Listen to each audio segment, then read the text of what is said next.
Hola, bienvenidos a este espacio Dinero en Semana TV. Soy Carlos Enrique Rodríguez, subdirector de Semana. El carbón y en especial el carbón metalúrgico tuvo uno de sus más importantes momentos durante el conflicto de Ucrania y Rusia, con precios al alza que representaron para las empresas del sector significativos crecimientos el año pasado que se vieron reflejados en los resultados de las 1.000 empresas y de las 5.000 empresas que hemos venido reportando tanto en Semana como en Dinero. Sin embargo, han llegado momentos de desaceleración en materia global que se han visto reflejados también en las exportaciones, en la caída de las exportaciones colombianas y en la desaceleración global que ha tenido mercados como el de China y el de Estados Unidos. Un poco para analizar la coyuntura de lo que está pasando con el mercado del carbón y particularmente con el carbón metalúrgico, nos acompaña el doctor Carlos Cante, presidente de Fenalcarbón. Doctor Cante, bienvenido, muchas gracias por acompañarnos. Gracias, Carlos. Un saludo para usted y para toda la audiencia de Semana y Dinero. Miremos un poco la historia reciente del carbón y en especial del carbón metalúrgico. ¿Cómo evolucionó en materia de precios y demanda después de la pandemia? Bueno, esta es una industria de ciclos. Digamos, el carbón tanto térmico como metalúrgico, pues depende mucho del comportamiento global de las economías, de las demandas industriales, de los ciclos de crecimiento económico. Nosotros vimos que después de la pandemia como que todo el mundo salió desaforado a consumir. Todas las industrias empezaron a demandar carbones térmicos para generación de energía, para procesos industriales, a demandar mucho carbón metalúrgico, a demandar coque, porque teníamos una expectativa de que el mundo iba a acelerarse de una forma tal que pues iba a haber mucho impulso de la construcción, de la infraestructura, de los vehículos.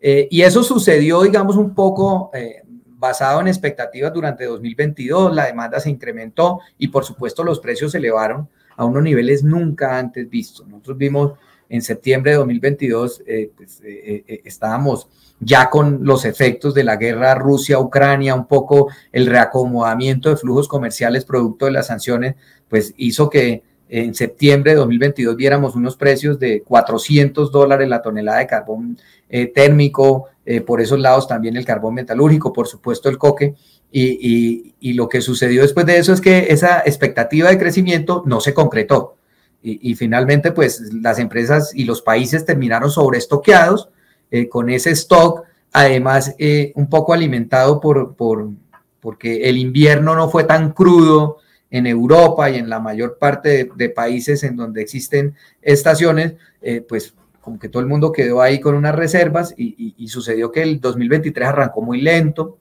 las expectativas de desaceleración económica, de estanflación en algunas de las economías más potentes del mundo, pues por supuesto que disminuyeron ese potencial de oferta industrial y eso bajó, como que apagó de una manera acelerada la demanda de carbones, de carbón térmico, metalúrgico, de coque durante el primer semestre. Los precios también cayeron pues a unos precios, digamos, racionales con base en los últimos 5 ciclos que hemos visto en promedio cada 2-3 años y hoy estamos empezando a volver a ver unos incrementos de la demanda que hacia final del año seguramente van a permitir recomponer los flujos. ¿Cómo fue un poco la evolución de los precios?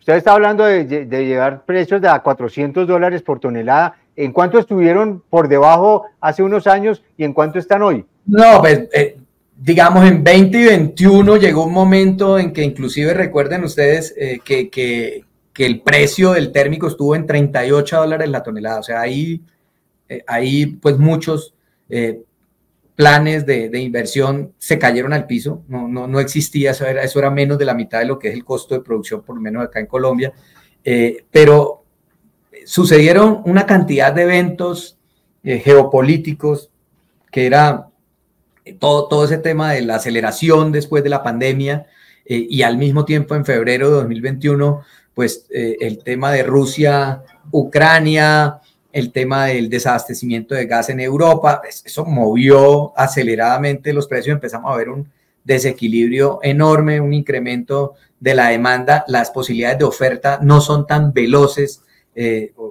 no es fácil decir, oiga, subió la demanda, abrimos una mina hoy, cuando por el contrario lo que está sucediendo es que en los países industrializados la oferta de minas ha ido disminuyendo. Luego, pues eso puso en septiembre de 2022 $400 la tonelada como índice, porque hay que aclarar que si bien es cierto, ese es un índice, pues que es un referente, pues a eso no es a los precios que se venden los carbones colombianos. Con base en esos índices uno puede estar pensando en colocar un 30% por debajo de esos índices el precio de los carbones colombianos.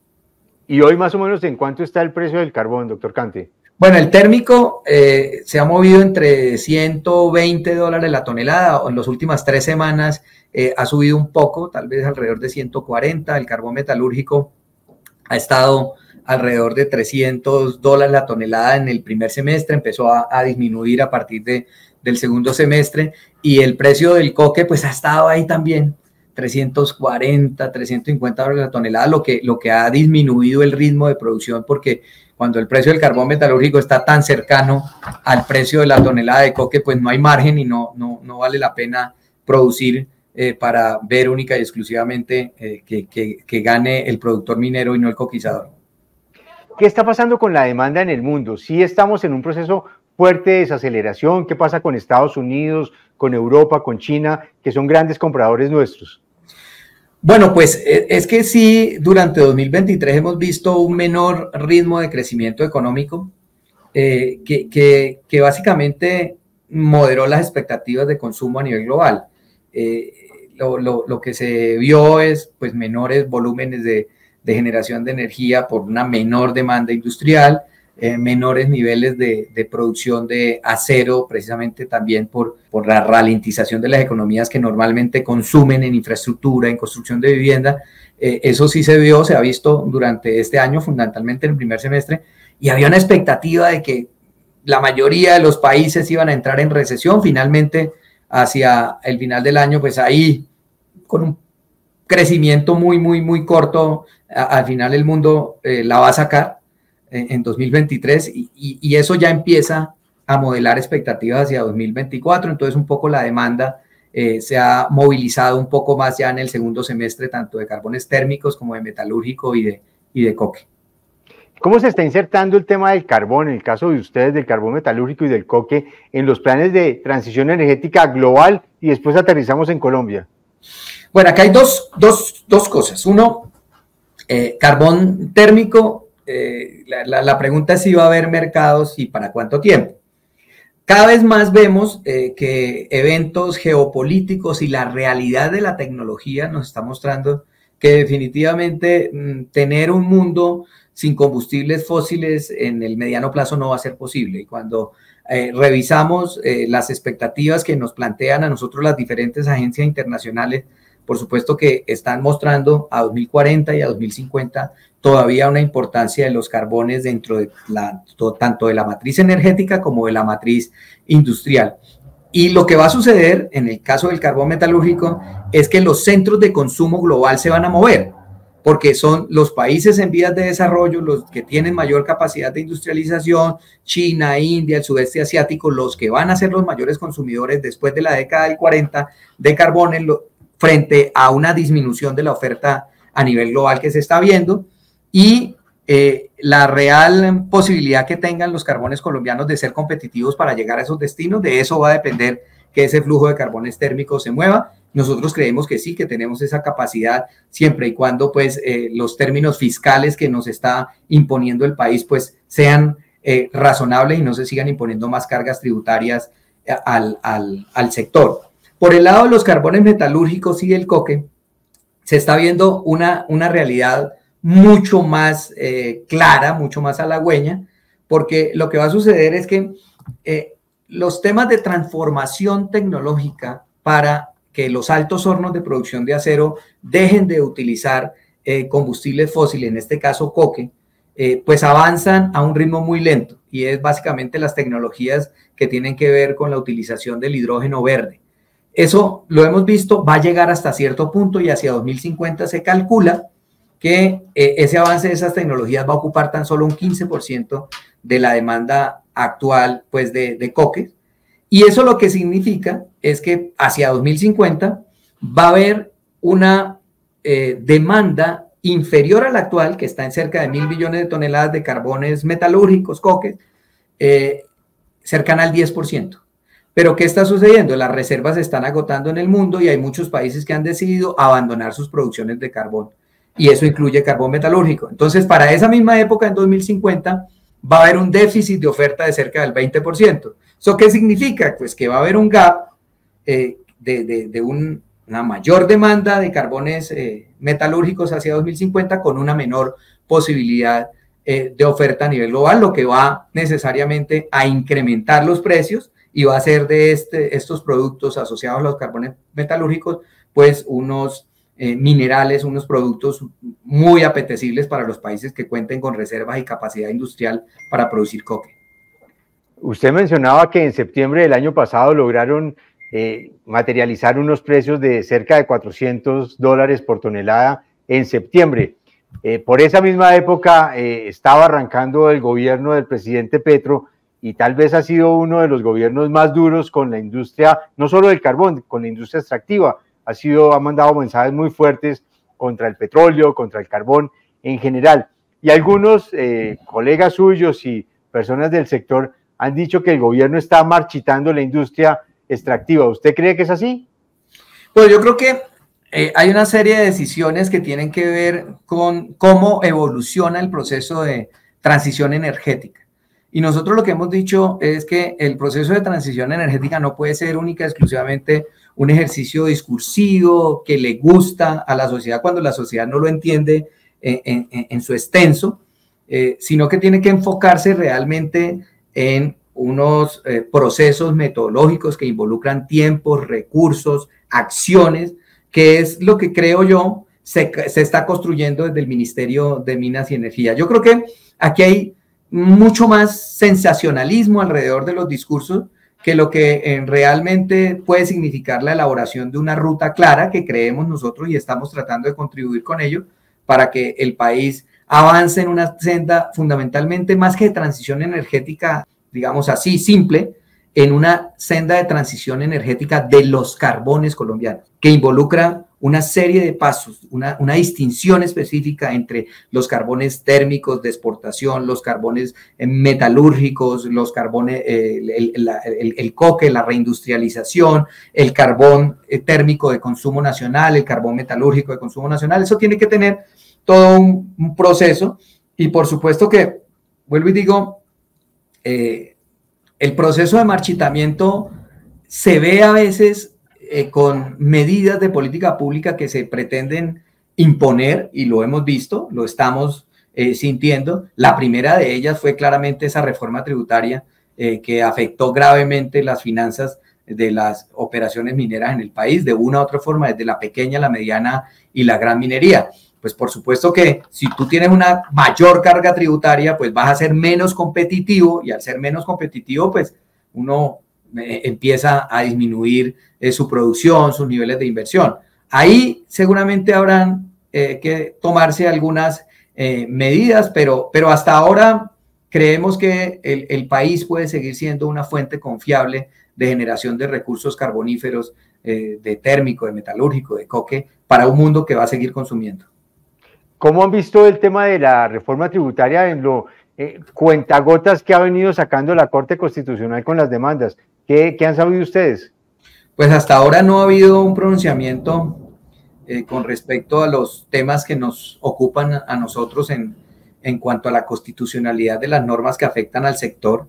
Hay varias demandas que surgieron desde diferentes ángulos con respecto fundamentalmente a 2 o 3 artículos que van directamente contra el sector, el tema de la no deducibilidad de regalías y el tema de la sobretasa de renta. Desde todas las asociaciones y gremios y sector empresarial se han presentado los argumentos ante la Corte acerca de lo que nosotros consideramos inconstitucionalidad de estas medidas y estamos esperando que antes de que termine este año, pues la Corte Constitucional resuelva. Mientras tanto, estamos pagando una renta enorme sumado primero a la disminución de los precios, al incremento de las tasas de interés, pues por supuesto que esto está agotando los flujos de caja de las compañías, está limitando las posibilidades de reinversión en operaciones productivas y por supuesto que básicamente le estamos pidiendo plata a los bancos para poderle pagar a la DIAN.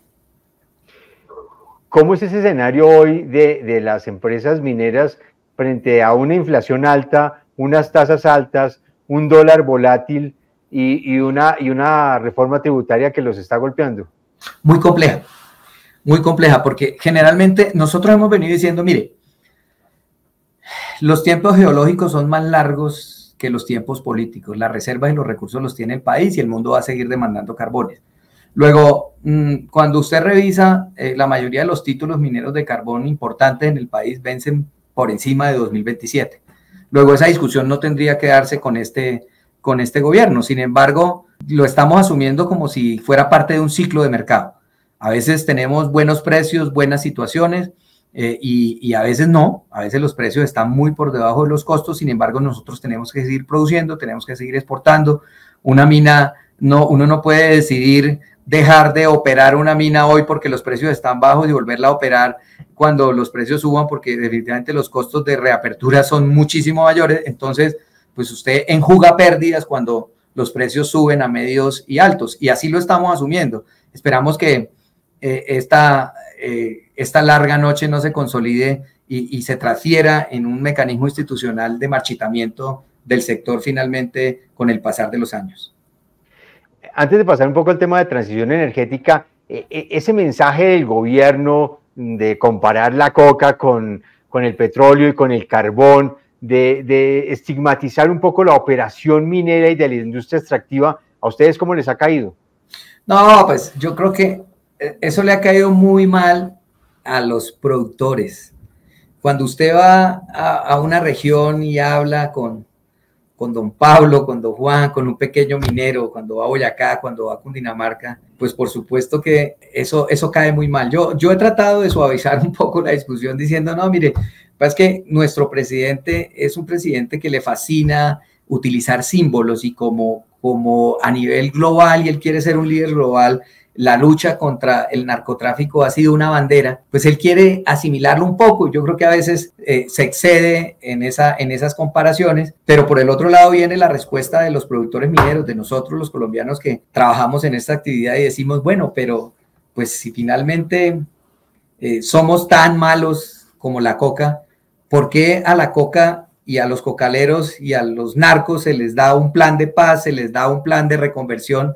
Y a veces sentimos que con el sector carbón no se utilizan las mismas herramientas de concertación en la transición. Miremos un poco el tema de la transición energética. Usted hablaba hace unos minutos de cuál va a ser el papel del carbón. ¿Cuál es el espacio que ustedes ven ahí en el papel de la transición energética de Colombia, teniendo en cuenta que ya nos acercamos a febrero, donde vamos a conocer la hoja de ruta del gobierno en la transición energética? ¿Cuál debe ser ese capítulo que debe tener el carbón en esa hoja de ruta? Mire, nosotros hemos venido diciendo que Colombia debe tener una hoja de ruta acorde a su realidad económica, social, fiscal, ambiental, de posibilidades industriales. Y esa no es exactamente la ruta de la transición de los países desarrollados, de los países que tienen cómo comprar y pagar energía más cara o utilizar en sus procesos industriales fuentes de abastecimiento de tecnologías mucho más costosas. Colombia debe reconocer sus realidades, y su realidad es que Colombia tiene unos recursos y reservas carboníferas importantes que le pueden permitir, a través del uso de las tecnologías, ser muy eficiente en tanto la utilización de carbones térmicos para generación de energía, con la implementación de tecnologías de alta eficiencia y bajas emisiones, como las que hoy se están imponiendo en el mundo, y también avanzar en la industrialización de los carbones metalúrgicos, dada la alta demanda que se prevé a nivel global hacia 2050. Entonces, construir esa ruta debe partir de nuestra realidad, de nuestro potencial y de la necesidad que nosotros tenemos como país de aprovechar estos recursos del subsuelo para superar todas estas debilidades en materia de pobreza y desigualdad que tiene el país. Miremos otra coyuntura que es muy importante, en la que ustedes ya vieron una experiencia o vivieron una experiencia relativamente reciente, y fue el conflicto de Ucrania y Rusia. Ahora vemos el conflicto de Israel con Hamas y todo esto que se desató hace un par de semanas. ¿Qué va a pasar con el carbón en este conflicto? ¿Qué tensiones geopolíticas se pueden disparar a nivel general que puedan afectar positiva o negativamente el mercado del carbón en el mundo? El mundo vive en constante confrontación, o sea, los factores geopolíticos de desestabilización de los mercados son frecuentes. No es lo que hoy veamos como misiles de un país hacia otro, de una sociedad hacia otra, sino lo que pueda llegar a significar en movimientos tácticos que se dan normalmente entre las potencias, los países dominadores, los dominados. Eso evoluciona todos los días. Hace poco estábamos hablando de la península de Taiwán, que fue rodeada por los submarinos de Estados Unidos, todo el tema de los microchips y el poderío de los microchips. Todos los días hay una situación de conflicto que mueve los mercados. De tal manera que hoy predecir que la situación de la Franja de Gaza, la situación de terrorismo que se está viendo puede llegar a suceder en Europa, en Estados Unidos, pues va a marcar determinantemente el movimiento de los flujos de los commodities. Pues no lo puede uno prever, pero de que se da de manera positiva, de manera negativa, en algunos casos, para ciertos mercados, el reacomodamiento de los flujos comerciales producto de las sanciones, lo que sucedió con Rusia-Ucrania. Ya los mercados se olvidaron, entre comillas, de lo que fue las sanciones y el reacomodamiento de esos flujos comerciales cuando arranca este tema de la invasión de Rusia en Ucrania. Eso ya se asumió, y se asume muy rápido. Si este no vende, este compra el otro. O sea, ya este mundo está tan globalizado que definitivamente vivimos en permanente tensión, y esa tensión hace que hoy suban los precios de los commodities $2 o se disparen 50 o caigan 20 mañana. Es ciclos, y en esos ciclos nosotros tenemos que tener estructuras empresariales suficientemente sólidas para saber navegar en medio de esos ciclos. En el caso particular de Colombia, en medio de esta incertidumbre y esa volatilidad, ¿qué nos puede pasar en medio de la crisis que tenemos hoy con Israel? Es decir, porque antes veía uno la pelea de Ucrania y de Rusia allá lejana. Hoy uno veía la pelea de Israel y Hamas allá lejana, pero ahora nos metimos en la pelea de Israel y Hamas, pues con las declaraciones del presidente. ¿Qué puede venir? ¿Vendrán sanciones? ¿Habrá alguna pronunciamiento de Estados Unidos frente a Colombia? ¿Usted cómo ve un poco ese escenario hacia adelante en el caso colombiano? Yo solo espero que los mercados y la diplomacia política internacional no se sigan moviendo por Twitter, por X. Y definitivamente, pues, el pronunciamiento de un mandatario afecta el comportamiento de una economía, y de eso tenemos que ser muy conscientes en el país. Doctor Carlos, como siempre, muy grato conversar con usted. Muchísimas gracias. Gracias, Carlos. Muy amable. Un saludo para toda su audiencia. Muchísimas gracias a ustedes. Mil gracias por acompañarnos en esta conversación. Los invitamos a que nos sigan en nuestras plataformas y en semana.com. Nos encontramos en una próxima oportunidad.